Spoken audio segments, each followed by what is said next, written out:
극동방송입니다. 내 너를 위하여 이 시간 말씀에는 금산예천교회 이영 목사님이십니다. 이제 성경의 인물 소개 중 22번째로 고라에 관하여 보기로 하겠습니다. 성경 말씀은 민수기 16장 1, 2절입니다. 레위의 증손 고앗의 손자 이스라엘의 아들 고라와 르우벤 자손 엘리압의 아들 다단과 아비람과 벨레스의 아들 온이 당을 짓고 이스라엘 자손 총회의 택함을 받은 자 곧 회중에 유명한 어떤 족장 250인과 함께 일어나 모세를 거스리니라. 아멘. 성경의 인물들 중에서 고라는 주의 종의 권위에 도전하고 대적하다가 온 가족이 함께 멸망당한 불행한 이름이 되었습니다. 애굽에서 나온 이스라엘의 광야 생활은 오늘날 구원받은 성도들의 신앙생활, 즉 교회 생활을 예표합니다. 주로 민수기에서 이스라엘은 광야 생활 40년 동안 쉬지 않고 불평하며 원망하고 탐욕을 품으며 음행하고 또 하나님을 시험하며 우상을 숭배했습니다. 이것은 오늘날 구원받은 우리도 교회 생활을 하면서 갖가지 죄를 계속 범할 수 있음을 보여주는 것입니다. 교회 생활을 하다 보면 우리는 종종 마음이 상하거나 부당한 경우를 보고 불만이 생기기도 합니다. 그러나 그 불만을 어떤 방식으로 해결하느냐, 거기에 따라서 하나님 앞에서 나의 신앙 점수가 매겨지는 것입니다. 고라는 레위 지파 사람으로서 그는 모세와 아론을 보필하며 성막의 일을 맡아 봉사하다가 어느 날 모세에게 불만을 품기 시작했습니다. 교회 직분으로 말하면 그는 집사였습니다. 모세를 향하여 불만이 싹트기 시작한 고라는 이 사람 저 사람을 찾아가 자신의 불만을 말하면서 악한 생각을 퍼뜨렸습니다. 그리고 자기 생각에 동조하는 사람들을 모아 모세를 대적하는 당을 지었습니다. 세상에서 종종 일어나는 쿠데타도 첫째, 주동자가 있으며 둘째, 거기에 합세하는 자들이 모여 음모를 꾸미고 셋째, 실권자를 몰아내고 대신 자신들이 머리가 됩니다.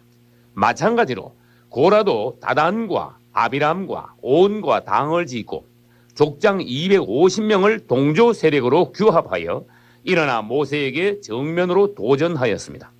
당신은 이 일을 어떻게 생각하십니까? 우리가 무슨 일을 결정하고 실행할 때에 나의 감정과 판단을 따라 행할 것이 아니라 하나님의 편에 서서 하나님의 뜻을 따라 움직여야 하는 것입니다. 교회 내에서 어떤 일은 하나님으로부터 나온 것이며 반대로 사단으로부터 나온 일들도 있으므로 우리는 주의해야 합니다. 만약 당신의 신앙이 어리고 영적 분별력이 부족하다면 당신은 언제든지 사단의 선동에 휩쓸려 나도 모르는 사이에 하나님을 거역하고 교회에 타격을 줄 수도 있는 것입니다. 모세가 특별한 죄를 짓지 않았는데도 고라는 모세에게 대들면서 당신만 하나님의 종이냐? 왜 당신 마음대로 이스라엘의 지도자 노릇을 하느냐 하면서 따졌습니다. 이것이야말로 바로 권위에 도전한 반역입니다. 지금 한국 교회에는 수만 명의 목회자와 1000만 명이 넘는 성도가 있습니다. 그리고 한국 교회에 몸담고 있는 모든 구성원들의 자질과 수준이 바로 한국 교회의 수준이 되는 것입니다. 교회가 타락한다는 것은 교회 내에 거짓 종들과 가라지 성도들이 많다는 말입니다. 정말 발람과 같은 타락한 종과 싹군 목자가 있다면 우리는 고라와 같이 일어나서 그들을 추방해야 할 것입니다. 그러나 좀 부족하고 다소 허물이 있더라도 그가 하나님께서 보내신 종이라면 우리는 하나님과 종의 권위를 인정해야 합니다. 거듭나지 못하고 육적인 사람들은 겁없이 권위를 무시하고 대적합니다. 유다서 1장 8절과 베드로 후서 2장 10절에서는 이런 자들이 권위를 업신여기고 하나님의 영광을 회방하며 주관하는 일을 멸시하고 담대하며 고집하면서 하나님의 영광 앞에 떨지 않는다고 하였습니다. 고라 당들은 자신들이 하고 있는 일들을 하나님께서 어떻게 보고 계시는지 또 이 일의 결과 자신들이 어떻게 될 것인지에 대해서는 전혀 생각해 보지 않고 원망하고 반역하는 본성을 따라 일어나 죄를 지은 것입니다. 자고로 교회 내에는 타락한 종들과 문제 있는 성도들이 항상 있어 왔습니다. 그리고 지금도 교회 문제로 고통당하고 있는 진실한 성도들이 많이 있으며 교회 간의 성도들의 이동도 많은 편입니다.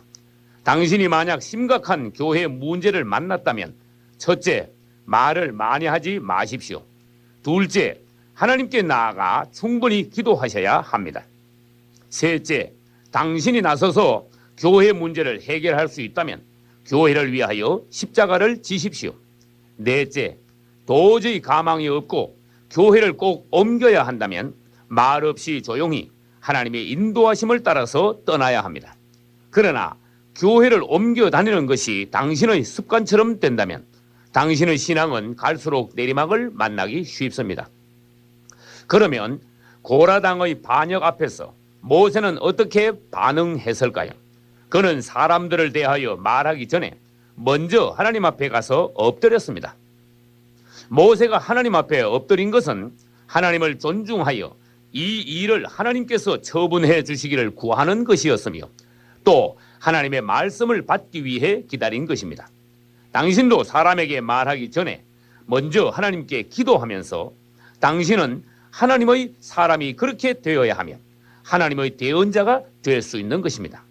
그리고 모세는 일어나서 고라당을 하나님 앞에 모아놓고 하나님의 처분과 심판을 기다렸습니다. 민수기 16장 31절로 35절에는 고라당을 향한 하나님의 심판이 기록되어 있습니다. 첫째, 그 일을 주도한 고라와 다단과 아비람과 그들에게 속한 가족과 물품들까지 땅이 갈라지면서 음부로 떨어지고 말았습니다. 성경에서 땅이 갈라지고 사람이 바로 음부에 떨어져 심판받은 것은 고라당의 경우뿐이었습니다. 그처럼 그들의 죄는 심각한 것이었습니다. 창세기에서 에녹과 열왕기에서 엘리야는 산채로 하늘나라로 올라간 대신 오늘 고라당들은 산채로 음부로 내려갔습니다. 마찬가지로 그리스도께서 다시 오셔서 최후의 심판을 하시는 그날 당신이 알곡이라면 천국으로 갈 것이요 당신이 쭉정이라면 지옥으로 떨어질 것입니다. 그때에 오른편에 있는 자들에게 이르시되 내 아버지께 복받을 자들이여 나와 창세로부터 너희를 위하여 예비한 나라를 상속하라. 또 왼편에 있는 자들에게 이르시되 저주를 받은 자들아 나를 떠나 마귀와 그 사자들을 위하여 예비된 영영한 불에 들어가라. 아멘. 둘째, 고라를 추종한 족장 250명은 하나님의 불이 내려와 그 자리에서 모두 다 죽고 말았습니다. 이들이 심판의 불을 받고 죽은 반면 사도행전 2장에서는 오순절날 120명의 성도들이 성령의 불을 받고 그리스도의 증인들이 되었습니다. 나는 너희로 회개케 하기 위하여 물로 세례를 주거니와 내 뒤에 오시는 이는 성령과 불로 너희에게 세례를 주실 것이요. 아멘. 고라당들은 하나님의 권위가 무엇인지 모르고 권위에 손을 댔다가 망했습니다. 권위를 보고 인정하는 사람은 하나님을 알고 하나님을 높이는 사람입니다. 또 권위 앞에 순복할 줄 아는 사람만이 하나님께서 인정하시는 권위자가 될 수 있습니다. 또 권위는 하나님께서 정하신 질서요 하나님의 통치요 그분의 임재하심이므로 당신의 영 안에 권위를 거스리는 본성이 제거되고 하나님께 순종하는 겸손한 영으로 충만하시기를 축원합니다. 오라 우리가 굽혀 경배하며 우리를 지으신 여호와 앞에 무릎을 꿇자. 아멘.